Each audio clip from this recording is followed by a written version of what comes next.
ارشد پرویز صاحب راولپنڈی کی ایک سماجی شخصیت جنہوں نے پارٹی میں شمولیت کا اعلان کیا۔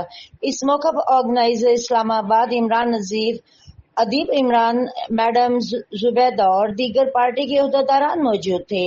چیف آرگنائزر راولپنڈی اسلام آباد محمد جواد ملک نے ارشد پرویز کی شمولیت پر خوشی کا اظہار کرتے ہوئے کہا، پاکستان انقلابی پارٹی محنت کشوں کی نمائندہ جماعت ہے۔ ہم سرمایہ داری، جاگیرداری، وڈیرا شاہی کے خاتمے تک جدوجہد جاری رکھیں گے۔ ہم عوامی جمہوری انقلاب کے ذریعہ پاکستان کو خوشحال بنائیں گے، محنت کشوں کو ان کے حقوق دلوائیں گے۔ آرگنائزر اسلام آباد عمران نذیر نے اس موقع پر بات چیت کرتے ہوئے کہا کہ پاکستان انقلابی پارٹی واحد جماعت ہے جس میں ورکروں کی عزت کی جاتی ہے اور پاکستان انقلابی پارٹی کا منشور محنت کشوں کی نجات کا داعی ہے۔ ہم پاکستان انقلابی پارٹی کے منشور پر عمل کرتے ہوئے اس جدوجہد کو مزید تیز کریں گے۔